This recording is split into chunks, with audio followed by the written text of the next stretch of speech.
4321 का 1.2 मतलब दशमलव वाला परसेंटेज इतना आसानी से निकलेगा कि आप सोच नहीं सकते हैं। क्या करना है कि पॉइंट बाद में देखेंगे, 12 से गुना कर देंगे। किसको? 4321 को 12 को गुना करके जितना आएगा बटा में फिर 100 लिख देंगे। गुना में जो किए हम लोग 12 से, तो उसमें पॉइंट था, एक अंक के बाद पॉइंट लिख देंगे। उसके बाद देखिए बिना भाग लगाए आंसर आ जाएगा। सोचिए कैसे, देखिए आज हम लोग परसेंटेज मतलब प्रतिशत निकालेंगे, समझे? और इतना आसानी से निकालेंगे, वो भी पॉइंट वाला भी प्रतिशत कैसे निकलता है एकदम आसानी से आप सीखिएगा।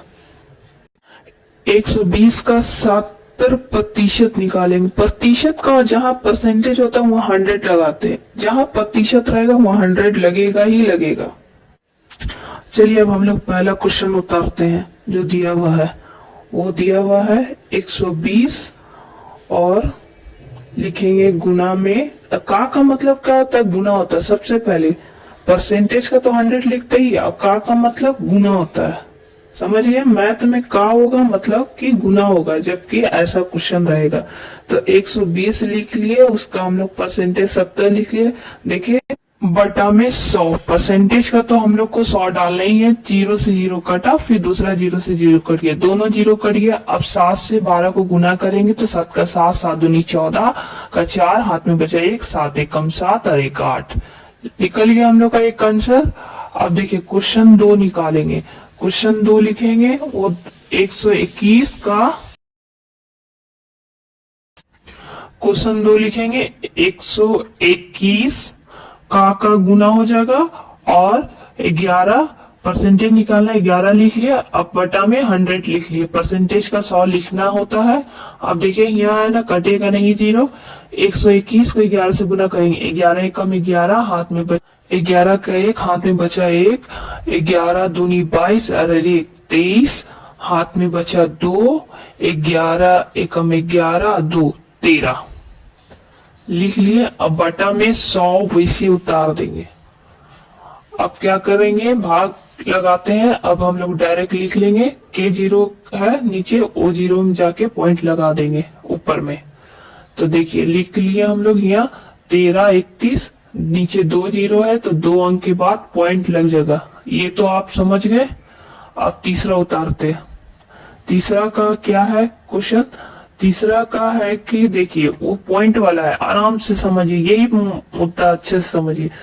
4321 का 1.2 परसेंटेज निकालना है। का गुना देख दिए, परसेंटेज का 100। अभी हम लोग पॉइंट का कुछ नहीं करेंगे, दशमलव का कुछ नहीं करेंगे, डायरेक्ट 12 से गुना कर देंगे। तो 12 से गुना करेंगे ना, तो यहाँ लिख 12 एकम 12, वहां जाके 2 लिख देंगे, हाथ में बचा 1, 12 का 12 बादुन 24 और 1 25 का 5, हाथ में बचा 2।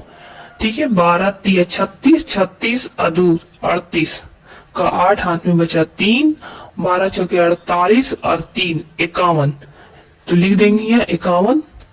अब हम लोग एक नीचे 100 लिख देंगे, बटा में 100। एक अंक के बाद ऊपर पॉइंट है तो पहले लिख उतार लेंगे, एक अंक के बाद पॉइंट है, के अंक के बाद है ना, तो लिख लेंगे। अब देखिए यहाँ भी हम लोग भाग नहीं लगाएंगे, बिना भाग लगाए हम लोग आंसर आ जाएगा। एक अंक के बाद ऊपर पॉइंट है, नीचे 2 0 है। 2 0 का क्या करते थे हम लोग? 2 अंक के बाद पॉइंट लगाते थे, मगर ऊपर भी एक अंक के बाद पॉइंट है तो 2 और 1 3 हो जाएगा। तो अभी हम लोग पहले सबसे पहले लिखेंगे, देखिए एक अंक के बाद पॉइंट है और नीचे 2 0 है, तो क्या करेंगे? 3 अंक हो गया। अब एक और नीचे का 2 जोड़ दिए, 3 अंक, तो क्या हो गया? 3 अंक के बाद पॉइंट लिखे, आंसर आ गया हम लोग का। यही देखिए इस स्टेप इजी होता है। यहाँ 50% का 30% निकालेंगे। क्वेश्चन नंबर 4 हम लोग का है। तो देखिए प्रतिशत दोनों में लगा हुआ है, 30 में भी 50 में भी।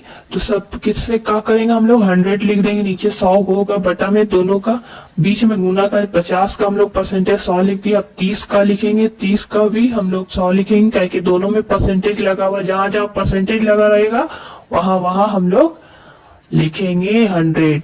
0 से 0 कट गया, 0 से 0 कट गया, ठीक है कोई बात नहीं, कट गया। अब 5 दिया 15, नीचे कितना बचा? 100।